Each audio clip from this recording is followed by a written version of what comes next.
If you wanted to become a billionaire, where would you look for your next business?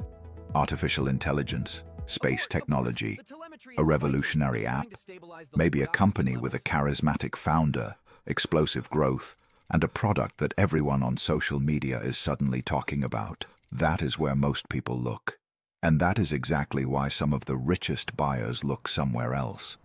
Behind industrial parks, on the edges of cities, inside warehouses with no beautiful branding, there is another economy operating almost completely outside public attention. Companies that clean equipment, companies that store products, companies that maintain buildings, companies that move waste, repair machinery, rent specialized equipment, distribute boring components, and provide services most customers only notice when they stop working. Nobody lines up to interview their founders. Nobody makes movies about them. But money does not care whether a business is interesting. Money cares whether customers keep paying. Imagine two companies sitting side by side on an investor's desk. The first is a technology startup growing quickly. Its presentation is beautiful. Revenue has doubled. The market opportunity sounds enormous. The founders are talking about becoming the category leader. But the company is still burning cash. Customers are expensive to acquire. Competitors are multiplying. The product has to improve constantly. And if growth slows, the entire valuation story can change almost overnight. The second company is almost embarrassing by comparison. It services commercial equipment for local businesses. It has been operating for 18 years. Its website looks like it was designed a decade ago. Nobody outside its market knows its name, but hundreds of customers call the company because their businesses cannot operate properly without the service it provides. Many of those customers have been paying for years. Which company would you rather talk about at dinner? Now ask a different question. Which company would you rather own? That difference is the beginning of everything. Most people are trained to evaluate businesses like consumers. They notice appearance, they notice novelty, they notice popularity. Professional buyers try to evaluate businesses like owners. They notice cash flow, they notice customer dependence, they notice margins, they notice how frequently customers return. They notice whether the company can survive without one brilliant person constantly holding everything together. That creates a strange contradiction. The more ordinary a business looks, the easier it can be to ignore. And the easier it is to ignore, the fewer people may seriously study what is happening underneath. A storage business is just rows of doors until you start looking at occupancy, pricing, and recurring monthly payments. An equipment rental company is just machines sitting in a yard until you understand that customers would rather rent expensive equipment for 3 days than buy it for $300,000. A commercial maintenance business looks like vans and technicians until you realize that a factory can lose far more money from one day of downtime than it spends on an entire year of preventive maintenance. A waste company looks like trucks carrying away things nobody wants. But the customer cannot simply decide to stop producing waste. This is the hidden advantage of many businesses wealthy buyers find attractive. They sit behind unavoidable behavior.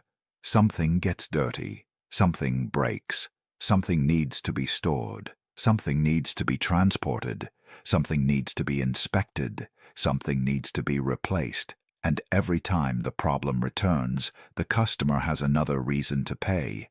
That is a very different economic engine from a business that depends on constantly creating desire. You do not have to convince a factory that broken equipment is a problem. You do not have to convince a property manager that a building requires maintenance. You do not have to convince a company that inventory has to go somewhere. Demand is already embedded inside the customer's life. The business exists to capture it. And this is where the public image of wealth becomes misleading. We tend to see wealth after it becomes visible. The mansion, the private aircraft, the investment portfolio, the headline announcing another acquisition. What we rarely see are the unremarkable assets producing cash underneath that lifestyle. A wealthy owner does not need every company they own to become famous. In fact, fame may be irrelevant. If a business generates dependable cash every year, that cash can be reinvested. It can fund another acquisition, then another. One company becomes three become 10, and suddenly what looked like a collection of ordinary businesses has become an enormous financial machine. The magic is not hidden in one spectacular transaction. It is hidden in repetition. Michael E. Gerber made a useful distinction in The E-Myth Revisited. A true business should be built as a system rather than as a job that completely depends on its owner. That idea becomes much more powerful when you look at businesses as investments. A wealthy buyer does not necessarily want to become the best technician, cleaner, mechanic, distributor, or warehouse operator. They want to own the system that organizes those people, serves the customers, collects the payments, and repeats the process tomorrow. That is why a company nobody would call innovative can still become incredibly valuable. Its innovation may not be the product. Its advantage may be operational, a better route, a stronger sales process, lower customer churn, faster service, better purchasing, more efficient scheduling.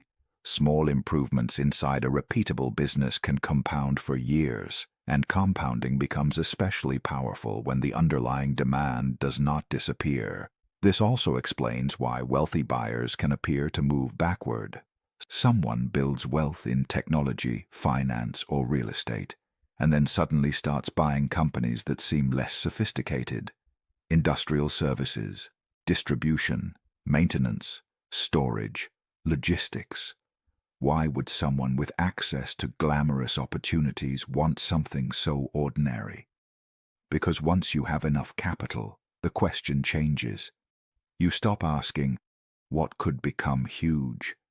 You start asking, what can reliably produce cash while protecting the capital I already have? The first question is about possibility. The second is about probability. And wealthy investors have the luxury of caring deeply about probability. They already have money. They do not need every investment to become 100 times winner. They need assets that survive, generate cash, and give them more options. That is an entirely different game from the one most first-time entrepreneurs are playing. And there is another advantage hidden inside boring industries. Competition is not distributed equally. Prestige attracts people. Thousands of ambitious entrepreneurs may chase the same fashionable category because everyone wants to participate in the story. But fewer people dream about buying a company that services drainage systems, rents construction equipment, distributes industrial fasteners, or manages storage facilities. That does not mean those industries are easy. It means the competition can be different.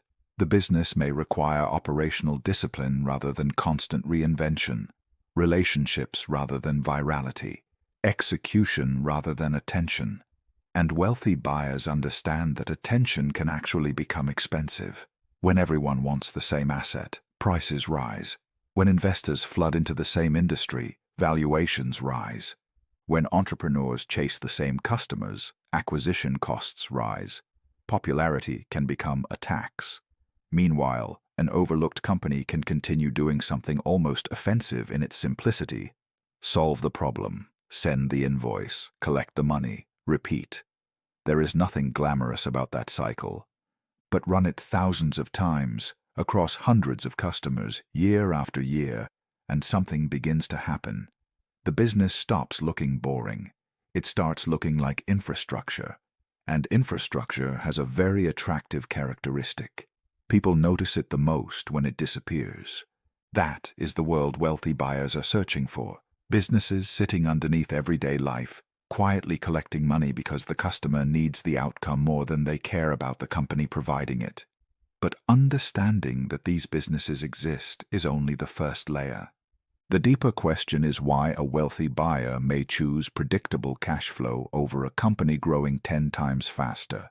Because when you understand what predictability does to risk, debt, valuation, and long-term wealth, the word boring starts to sound very different. A company can be worth $1 billion on Monday and lose half its value by Friday. A commercial service business with 800 recurring customers may barely change at all. That difference explains why wealthy buyers often prefer something the startup world considers almost insulting: predictability. Most entrepreneurs are trained to chase upside. How big could this become? How fast could it grow? Could this disrupt an industry? Could investors value it at 10 times revenue?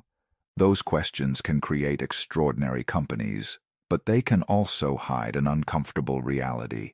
Growth is not the same thing as durability. A company growing at 100% a year can still be fragile if customers leave quickly.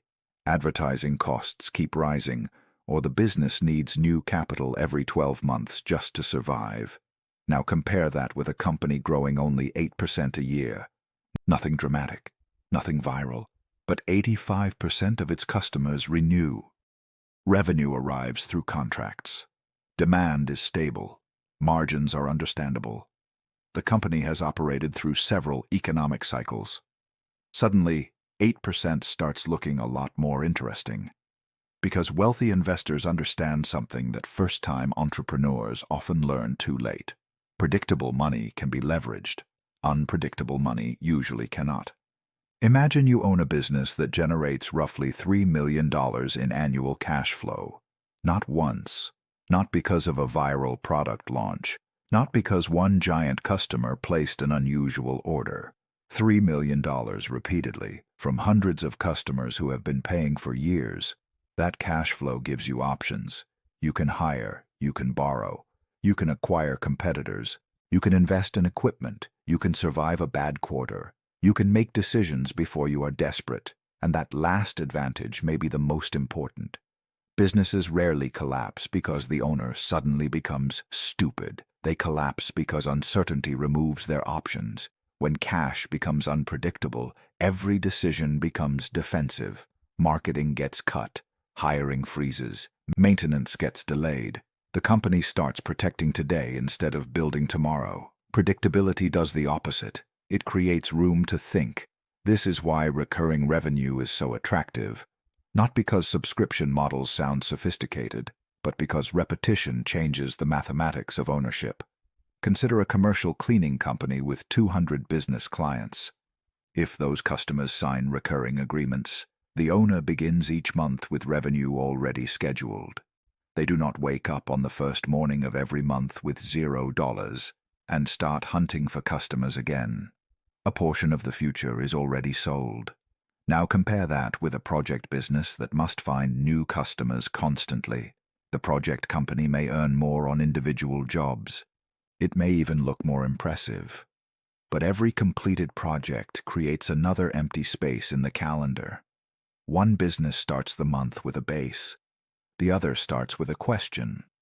Wealthy buyers notice that difference immediately. The same principle appears in equipment maintenance, storage, insurance, waste collection, payroll processing, commercial landscaping, security services, industrial inspection, software, different industries, same underlying architecture. The customer has a continuing problem. The business has a continuing reason to get paid. And this is where hype becomes dangerous. Hype encourages people to focus on what could happen. Predictable cash flow forces them to study what is already happening. How many customers renew? How often do they buy? How much does it cost to serve them? How long have they stayed? What percentage of revenue disappears if the company stops advertising tomorrow? These are less exciting questions. They are also much closer to the truth.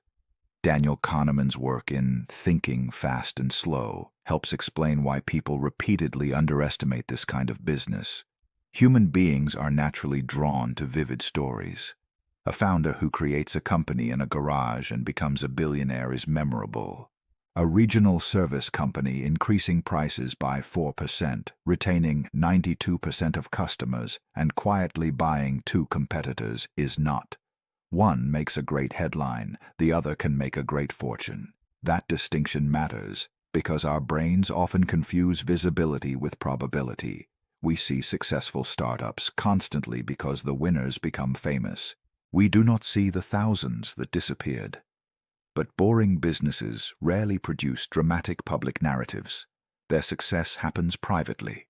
One contract, one route, one location, one acquisition at a time. There is no single moment where the world suddenly notices. And that may actually be an advantage, because when attention stays low, valuations can stay rational. Competition can remain manageable. Owners can focus on operations instead of constantly defending a story. A billionaire looking at a business does not need the business to impress the market. They need the business to perform.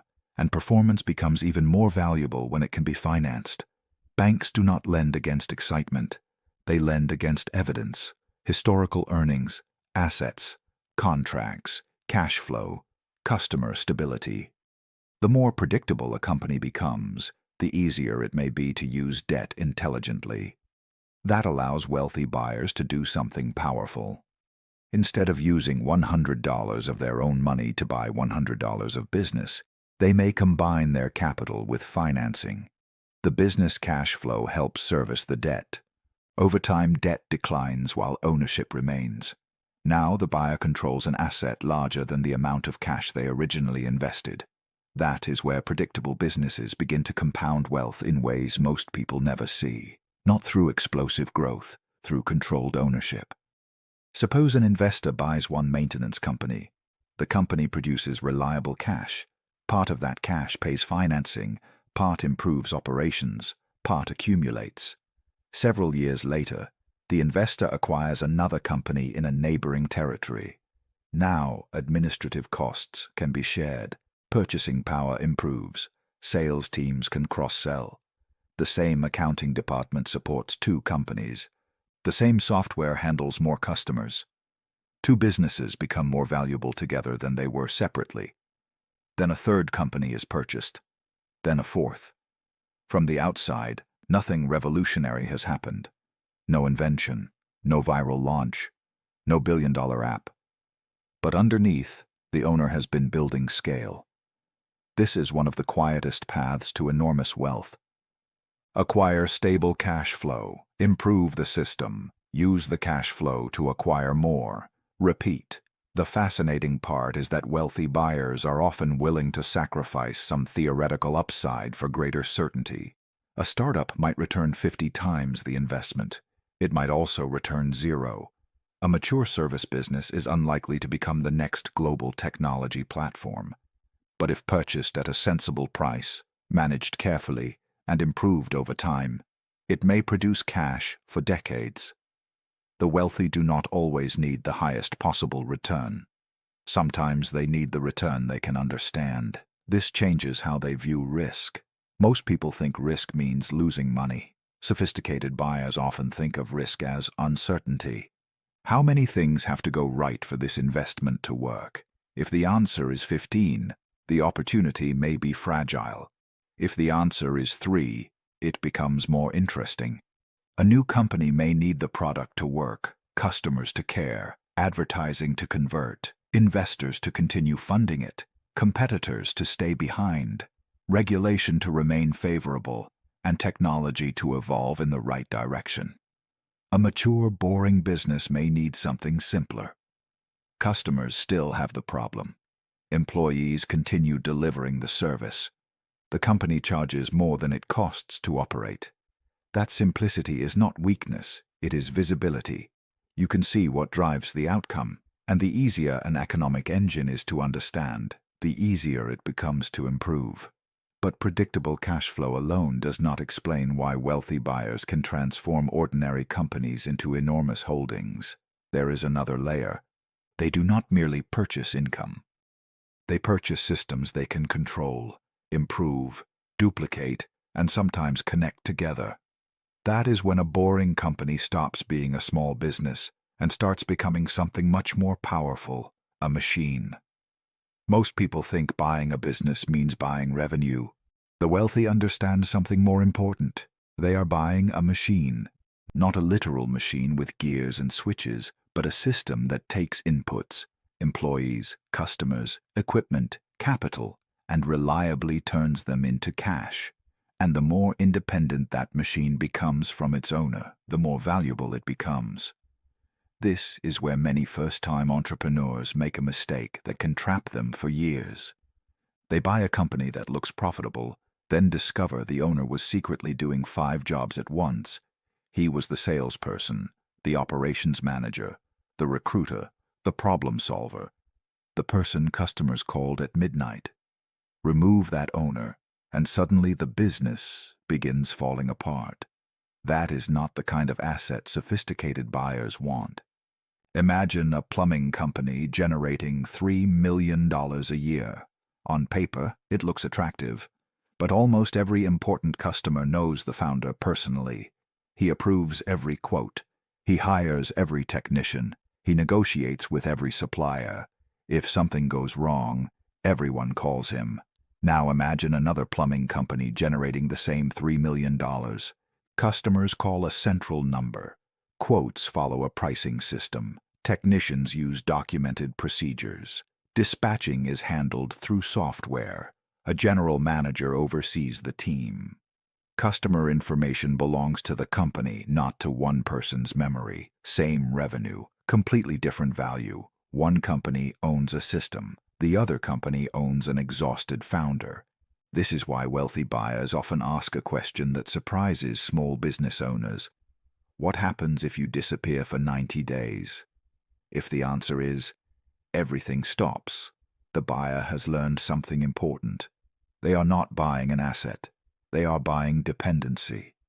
But if the answer is, the company would keep operating, then the conversation changes. Because now there is something transferable, and transferability is where ordinary businesses can become extraordinary assets.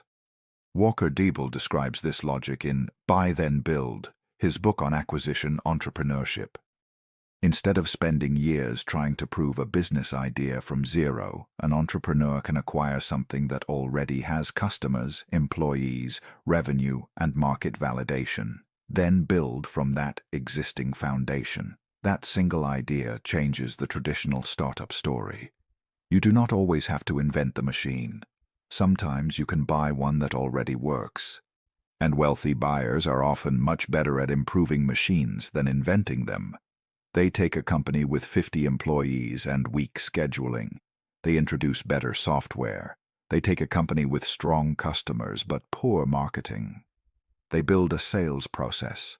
They take a business where every technician buys supplies separately. They centralize purchasing. They take a company dependent on one large customer. They diversify the customer base. None of these improvements sound revolutionary, but that is exactly why they can be so powerful. If a business already works, even a small improvement is applied to something that is already producing money. A 5% improvement in a startup with no customers may mean nothing. A 5% improvement in a company producing $10 million of revenue every year can mean a very real amount of cash. This is the hidden mathematics of operational improvement. Small changes become large when they are repeated across a large system. Suppose an equipment rental company operates 100 machines.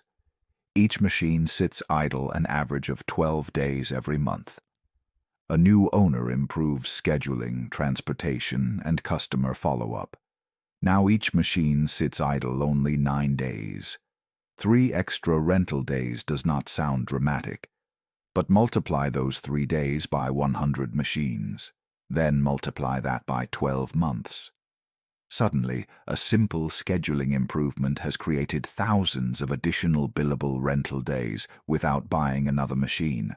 No revolutionary product, no new market, just better use of an existing asset. That is how wealthy operators think. They look for hidden capacity. A restaurant entrepreneur might ask, how do we open another location? An acquisition-minded investor might first ask, why is this location only productive 60% of the time? The first approach adds complexity. The second extracts value from what already exists. And this becomes even more powerful when several similar businesses are combined. Imagine buying 3 small commercial maintenance companies in neighboring cities. Each company has its own accountant, its own purchasing, its own software, its own marketing, its own administrative staff. Individually, they work. But together, many of those costs can be shared. One accounting system, one purchasing operation, one sales process, one management structure. Now revenue from 3 companies sits on top of a more efficient cost base. This is the logic behind what investors often call a roll-up strategy. Acquire multiple fragmented businesses, standardize them, centralize what can be centralized, keep what works locally, then use scale to improve economics. A person walking past one small maintenance company sees vans and uniforms. A sophisticated buyer may see the first piece of a regional platform. That is an enormous difference in perspective, and it explains why billionaires and private investment groups are often interested in industries that look fragmented and boring. Fragmentation creates possibilities. If an industry contains thousands of small operators, there may be no dominant company controlling the market. That gives an acquirer room to buy, combine, and professionalize businesses over time. Think about HVAC services, pest control, commercial landscaping, waste collection, dental practices, veterinary clinics, equipment maintenance, home services. The individual location may not look like an empire, but 10 locations begin to look different. 50 locations look completely different. The same boring service can become a sophisticated financial system once it is repeated across territories. And this is where technology becomes interesting. Not as the product, as the weapon. A traditional company may still schedule employees with spreadsheets. The new owner introduces software. A route-based business may send trucks inefficiently. The new owner uses routing optimization. A service company may have years of customer data, but no systematic upselling. The new owner builds automated reminders and cross-selling. A boring industry does not have to remain operationally boring. In fact, that is often the opportunity. The business model is proven. The technology is outdated. That gap creates value, and wealthy buyers love gaps they know how to close. This is also why they care so much about management. A true machine requires people who understand their role without waiting for the owner to make every decision. If one person is the nervous system of the entire company, the business cannot scale very far. But when knowledge becomes process, the business begins to separate from the individual. The pricing logic is documented, the hiring process is repeatable, the quality standards are clear, customer complaints follow a procedure, management receives useful numbers. Now the owner can move upward, from technician to manager, from manager to allocator of capital, and that final transition is where large fortunes are often created. At a certain point, the wealthy owner is no longer asking, "How do I personally make this company better?" They are asking, "Where should I place the next dollar? Into another truck? A second location? A competitor? New software? A new territory?" The job changes from operating the machine to deciding where more machines should exist. That is why some billionaires own collections of companies that seem completely unrelated to glamour. They are not collecting interesting brands. They are collecting economic engines. Engines with customers. Engines with employees. Engines with recurring demand. Engines that can absorb capital and produce more cash. And once you begin seeing companies this way, an ordinary business becomes much more interesting. The question is no longer whether the industry sounds exciting. The question becomes whether the machine can be improved, duplicated, and scaled. But there is still a catch. The best machines are rarely sitting under bright lights, with thousands of investors competing to buy them. They are often buried inside industries most people consider dirty, inconvenient, outdated, or simply too boring to investigate. And that is exactly where the search becomes interesting. Some of the most attractive businesses in the world are businesses most people would never want to talk about at a party. Waste, sewage, industrial repairs, pest control, storage, equipment maintenance, specialized manufacturing. They are dirty, repetitive, operationally complicated, and almost completely invisible to the average person, and that is precisely what can make them valuable. Because there is a strange pattern in business. When an industry is unpleasant enough to scare away attention but necessary enough that customers cannot avoid paying for it, something interesting happens. Competition changes, pricing changes, customer behavior changes, and suddenly, boring stops being a weakness. Imagine waking up tomorrow and deciding you no longer want streaming entertainment. You cancel it. Nothing serious happens. Now imagine a restaurant owner deciding they no longer want their grease traps serviced, or a factory deciding it no longer wants critical equipment maintained, or a property manager deciding waste collection is unnecessary. The consequences arrive very quickly. That difference matters. Some businesses sell things customers want. Others sell things customers need to avoid a much bigger problem. And wealthy buyers pay close attention to that distinction. Take waste management. From the outside, it may be one of the least glamorous industries imaginable. Trucks arrive, containers are emptied, waste disappears. That is the entire customer experience. But underneath that simple transaction is an unusually powerful business characteristic. The problem comes back. Every day, every week, every month. A hotel cannot permanently eliminate waste. A restaurant cannot decide to produce nothing. A construction site cannot simply leave debris where it falls. The customer may negotiate price. They may switch providers. They may complain. But the underlying need does not disappear. That recurring necessity is valuable. Now add routes. A waste company does not merely own trucks. It owns density. One customer on a street may not be particularly attractive. 20 customers along the same route can change the economics completely. The truck travels fewer unnecessary miles. More stops are completed in the same amount of time. Equipment is used more efficiently. The route itself starts becoming an asset. And once you understand route density, an ordinary garbage truck begins to look less like a vehicle and more like a moving cash flow system. The same logic appears in industrial services. Walk into a manufacturing plant, and you may see machines worth millions of dollars producing thousands of units every day. But hidden behind those machines is another economy. Calibration, inspection, lubrication, electrical maintenance, replacement parts, safety systems, cleaning, testing, emergency repair. These companies rarely appear in business magazines, but the factories depend on them. Imagine a production line generates $100,000 of economic value every day. Then a critical component fails. Suddenly, the question is not whether a repair company charges $2,000 or $2,500. The real question is how quickly production can resume. That creates a very different customer relationship. The service provider is not selling a wrench. It is selling uptime. And uptime can be enormously valuable.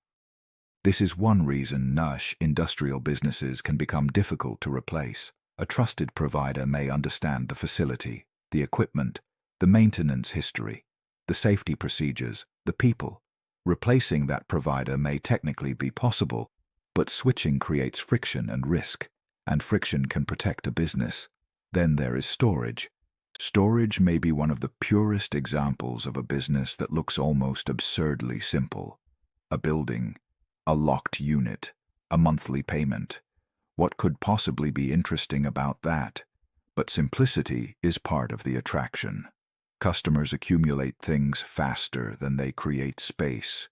People move. Families combine households. Businesses hold excess inventory. Contractors store equipment. Someone inherits furniture. Someone renovates a house. Someone downsizes but is not ready to throw anything away. The reasons change. The need for space remains. And there is a psychological element hidden inside the model. Once customers move possessions into storage, leaving requires effort. They have to return, sort everything, move it, find another place for it, possibly rent a vehicle. Possibly spend an entire weekend dealing with objects they deliberately postponed dealing with in the first place. That friction can make a simple monthly relationship surprisingly durable. Now look at maintenance businesses, air conditioning systems, elevators, fire safety equipment, commercial kitchens, roofing systems, security equipment, refrigeration. A new entrepreneur may look at maintenance and see low excitement. An experienced buyer may see an installed base. Every machine already in operation will eventually require something: inspection, cleaning, replacement, repair, certification. The equipment itself creates future demand. This is one of the most powerful forms of hidden demand because the original sale may have happened years ago, yet the maintenance opportunity continues. A building owner does not celebrate paying for fire safety inspections. They simply need the system to work. A grocery store does not dream about refrigeration maintenance.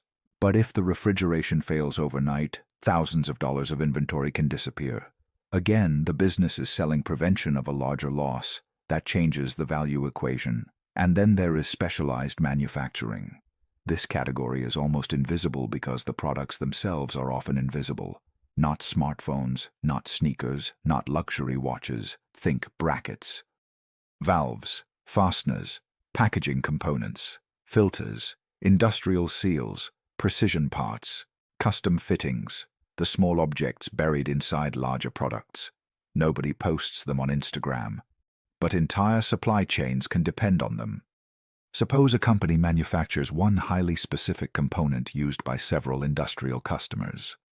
To an outsider, it may look like a tiny piece of metal worth a few dollars. To the customer, that piece may be necessary to complete a product worth thousands. The component is inexpensive. Its absence is expensive. That is a powerful position.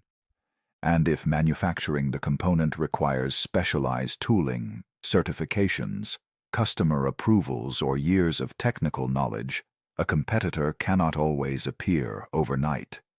This is where boring can hide barriers to entry.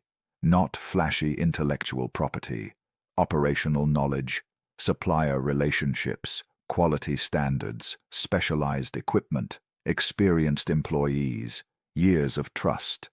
These advantages do not look impressive in a pitch deck, but they can be very difficult to reproduce. Now notice what all of these industries have in common. They usually sit somewhere behind the customer's main objective. The restaurant wants to serve food. The waste company removes what remains. The factory wants to manufacture products. The maintenance company keeps the equipment running. The business owner wants to sell inventory. The storage company gives that inventory somewhere to exist. The building owner wants tenants. The service company keeps the infrastructure functioning. These businesses live in the background, and businesses in the background are easy for consumers to ignore. But professional investors do not ask whether consumers notice the company. They ask whether customers can operate without it. That is a completely different question. It also explains why an unattractive industry can sometimes have attractive pricing power. If a service costs a customer $500 but prevents a $10,000 problem, the customer does not evaluate the price in isolation. They evaluate the alternative: downtime, damage, compliance problems, lost inventory, emergency repairs, operational disruption. The more painful the alternative becomes, the more valuable reliability becomes. But this is where people make a dangerous mistake. They hear boring businesses and assume any ugly industry must be a gold mine. That is absolutely not true. A waste company with terrible root density can burn money. A storage facility in the wrong location can sit half empty. A maintenance company dependent on one technician can collapse when that person leaves. A manufacturer with one customer representing 70% of revenue may be one phone call away from disaster. An unattractive industry does not automatically create an attractive investment. The business still has to work. And this is where wealthy buyers become much less romantic than everyone else.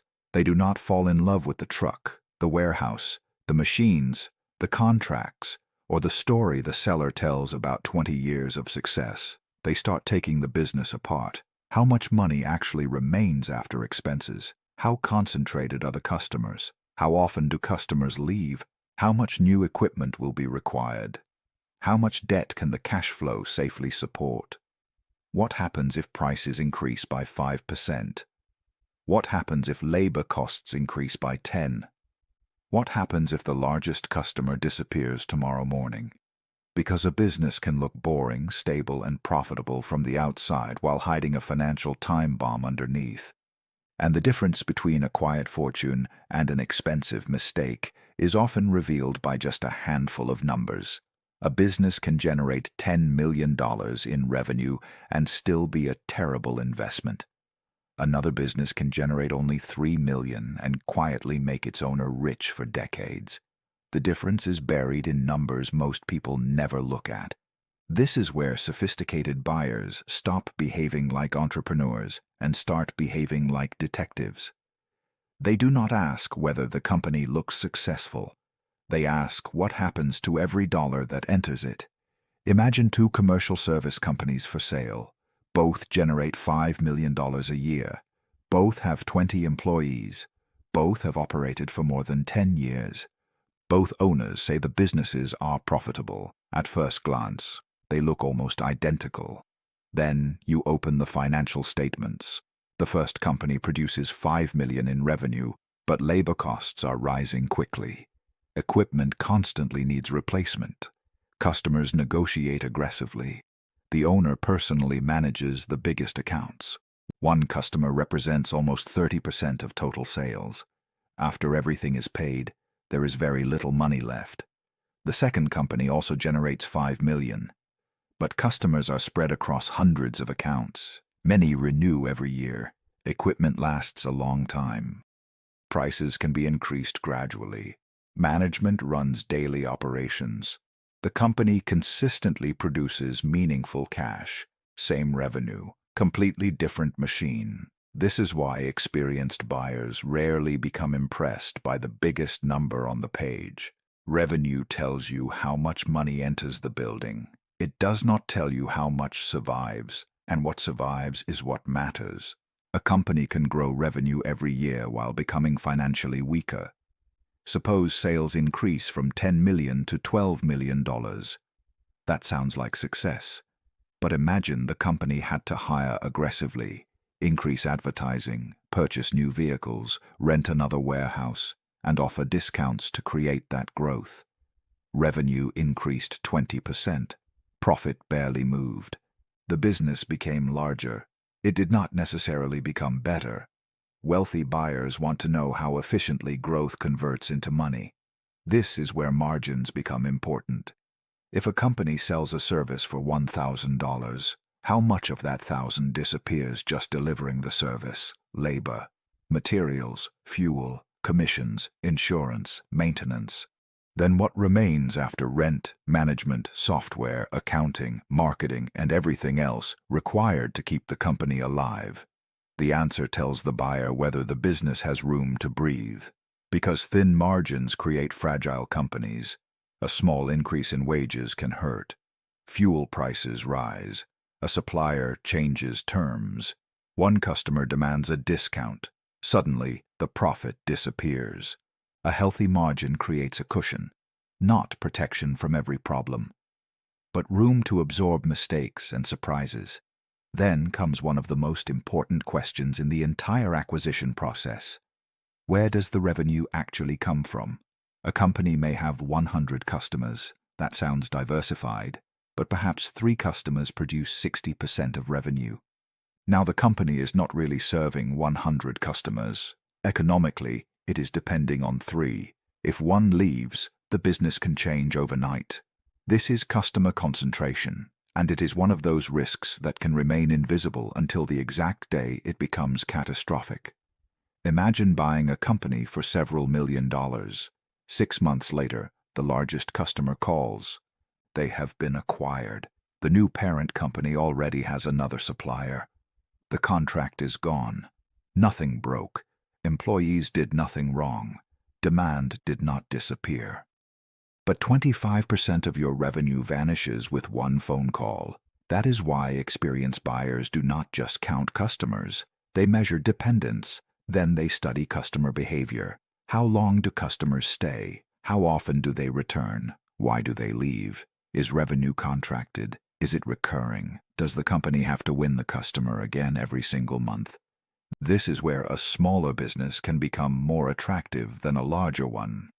Imagine Company A makes $6 million annually from hundreds of one-time projects. Every January, the sales team effectively begins again. Company B makes $4 million, but $3 million is tied to recurring service relationships.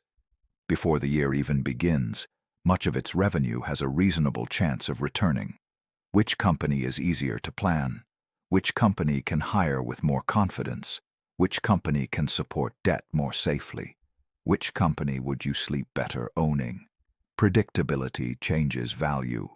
But then professional buyers look at something beginners often underestimate: capital expenditure. A business may appear incredibly profitable until you discover what it costs to keep the machine alive. Consider a company operating 50 specialized trucks. The income statement looks strong, but 10 trucks are nearing the end of their useful lives. Replacing them could require millions of dollars over the next several years. That money has to come from somewhere. Suddenly, the cash flow the seller advertised looks very different. This is why sophisticated buyers ask a brutal question: how much money must continually be put back into this business just to keep producing the same result? A software company may require relatively little physical equipment.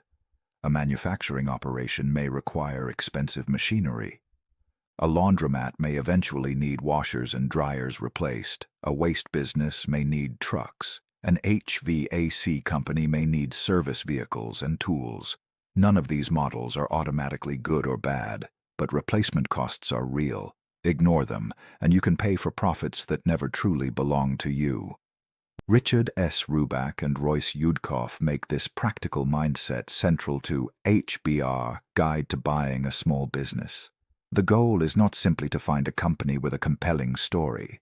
It is to understand whether the business produces durable earnings that can support the buyer after the transaction. And that word, durable, matters, because buyers are not purchasing last year. They are purchasing the years that come after it. That means they have to separate temporary profits from structural profits. Maybe the business had an unusually strong year because one massive project arrived. Maybe a competitor temporarily closed. Maybe the owner delayed hiring. Maybe equipment replacement was postponed. Maybe the company raised prices, but suppliers have not raised theirs yet. A financial statement shows what happened. A buyer has to understand why it happened. That is a completely different skill. Then comes owner dependence. This may not appear as a neat line on the financial statements, but economically it can be enormous. Suppose the owner pays themselves $150,000. You might assume that replacing the owner will cost roughly the same, but then you discover the owner personally handles sales, purchasing, recruiting, quality control, and operations. Replacing those responsibilities may require 2 or 3 people. The true cost of replacing the owner could be far higher. Suddenly, the earnings you thought you were buying begin shrinking.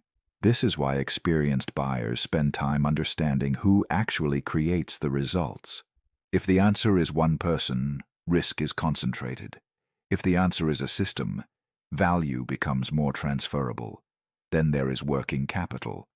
This is one of the least glamorous parts of business ownership, which is exactly why it can create painful surprises.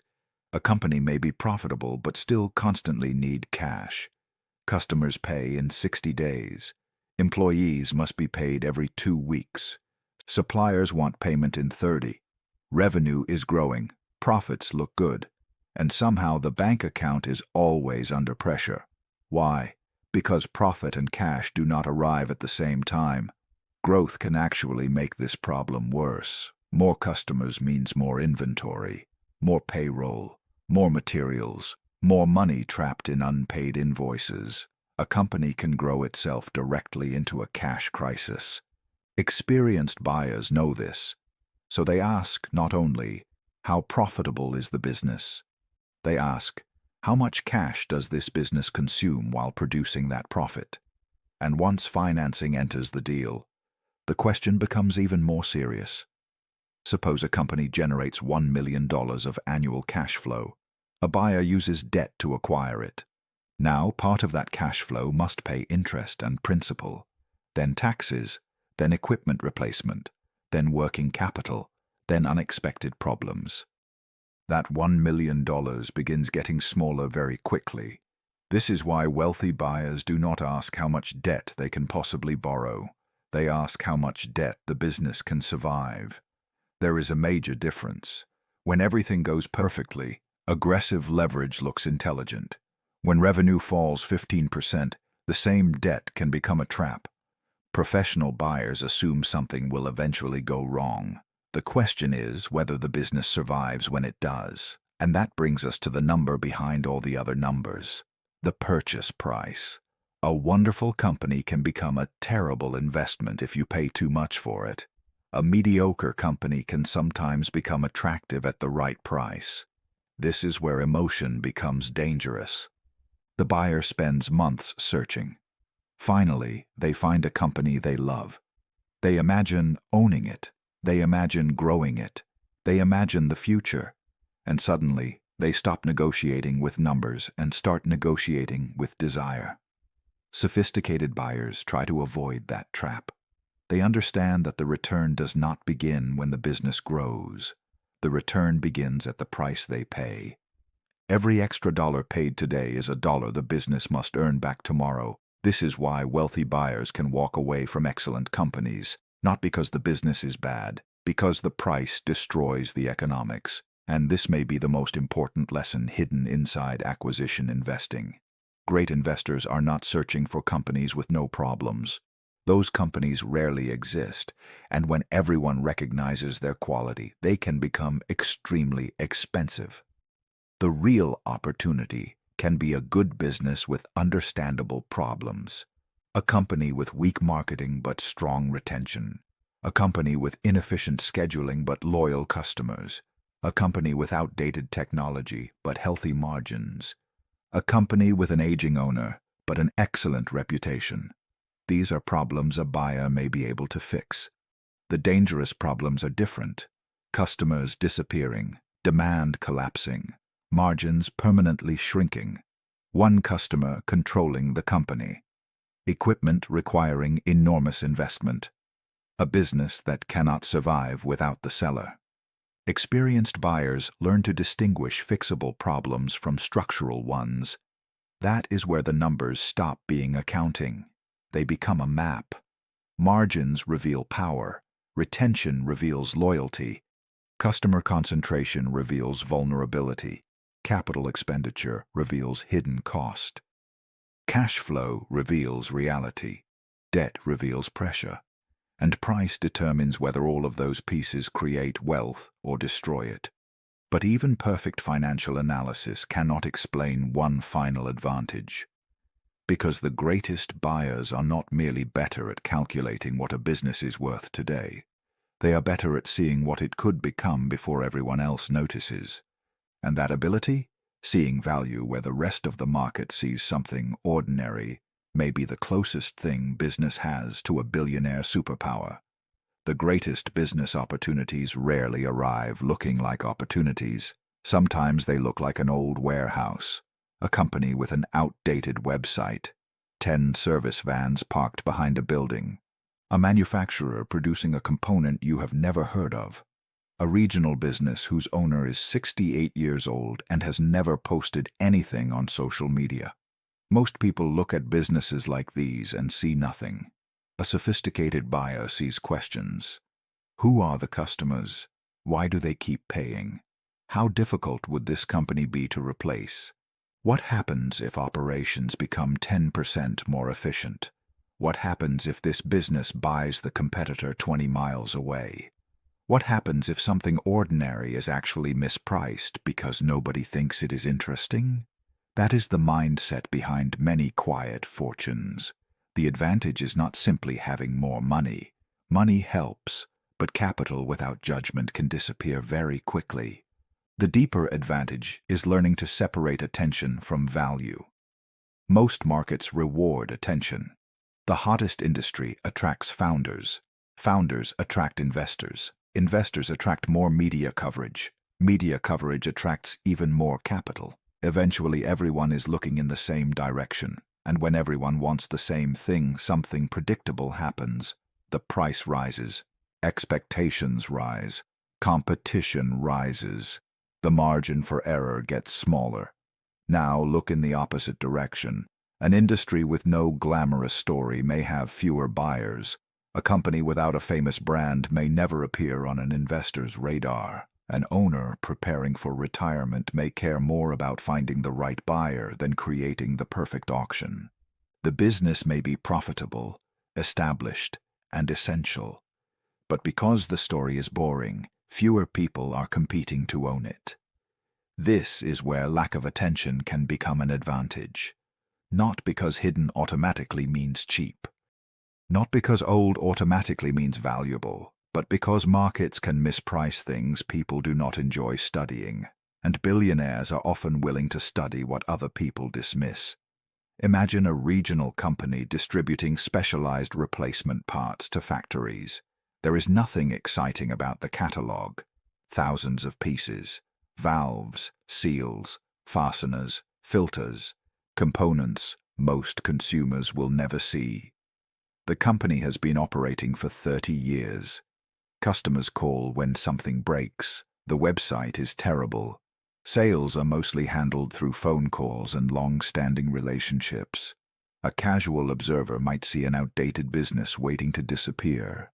A serious buyer might see something completely different. 3 decades of customer relationships. A database nobody has properly monetized.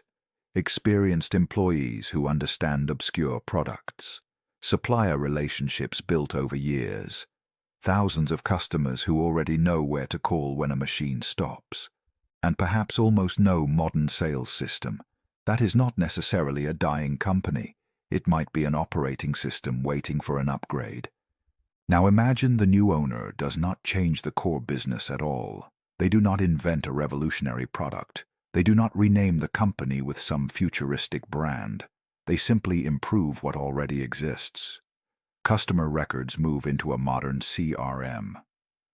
Old customers receive systematic follow-ups. Frequently purchased products are offered automatically. Inventory becomes easier to track. Salespeople can see purchase histories. The website finally allows customers to reorder common components. The company begins identifying customers who have quietly stopped purchasing. Nothing about the underlying industry became exciting. But the economics changed. This is one of the reasons sophisticated buyers think differently about growth. Most people imagine growth as expansion into something new. New product, new market, new country, new technology. But some of the safest growth can come from doing more with something that already works. Raise prices intelligently, improve retention, reduce wasted labor, increase route density, cross-sell existing customers, acquire a nearby competitor, fill unused capacity. These moves sound small individually. Together, they can radically change the value of a company. And once a buyer understands this, they begin looking for imperfections differently. A beginner may reject a company because it has problems. A great operator may become interested because the problems are fixable. Outdated software, fixable. Weak marketing, potentially fixable. Poor scheduling, fixable. No professional sales team, potentially fixable. The owner does too much. Difficult, but sometimes fixable through management and systems. Now compare those with structural problems. Customers no longer need the product. The industry is permanently shrinking. One client controls the company's future. Margins are collapsing with no way to raise prices. Technology is making the service unnecessary. Those are not operational imperfections. Those may be broken economics. The billionaire mindset is not about loving ugly businesses. It is about knowing which ugliness can be repaired. That distinction is worth millions. It also explains why some investors appear unusually patient. They do not need to double a company in 12 months. They may be willing to improve it for 5 years. Then 10. If the business throws off cash during that entire period, patience is not inactivity. Patience is a strategy. Suppose a buyer acquires one commercial service company. The company works. Over 3 years, operations improve. Margins strengthen. Management becomes less dependent on the owner. Instead of selling it immediately, the buyer keeps it. The cash flow helps acquire another company, then another. Now the owner has several businesses serving similar customers. The companies begin sharing purchasing, accounting, technology, management, sales infrastructure. One acquisition created income. Several acquisitions create a platform, and a platform creates choices. Keep the cash flow. Expand into another region. Acquire smaller competitors. Sell part of the company. Bring in outside capital. Continue holding indefinitely. Wealth often grows not because an owner knows exactly what will happen 10 years from now, but because ownership creates options. This is what cash-producing assets provide. Options. A salary gives you income. A good business can give you income plus control. Control over reinvestment. Control over hiring. Control over pricing. Control over expansion. Control over when or whether you sell. That difference becomes enormous over decades. And perhaps this is why the public version of billionaire wealth can be so misleading. We see the final result. The skyscraper, the yacht, the investment fund, the headline announcing $1 billion deal. What we do not see are the thousands of ordinary decisions underneath it. Buying something at the right price, walking away when the numbers do not work, keeping a good company longer than everyone expected, reinvesting cash instead of spending it, fixing an inefficient process, acquiring the competitor nobody else wanted, repeating the same strategy when everyone else is searching for something new. Fortunes can look dramatic from the outside while being built through extremely undramatic behavior. And that brings us back to the phrase, when nobody is watching. It does not literally mean billionaires are hiding secret companies from the world. It means the most interesting opportunity may exist outside the center of attention, where fewer people are competing, where the customer problem is unglamorous but permanent, where the company already works but has never been optimized, where the owner wants to retire, where technology can improve operations without replacing the business itself, where cash flow matters more than headlines. That is where an ordinary company can become extraordinary. So the next time you drive past a warehouse, a storage facility, a maintenance company, a small manufacturer, or a fleet of service vehicles, do not judge the business by how interesting it looks. Ask a better question. Who keeps paying this company, and why? Then ask another. What would happen if someone with capital, systems, patience, and discipline owned it? Because billionaires do not have a monopoly on seeing opportunity. They have simply learned that value and attention are not the same thing. And sometimes the biggest mistake an investor can make is staring at the businesses everyone is talking about, while the real money machine is operating quietly across the street.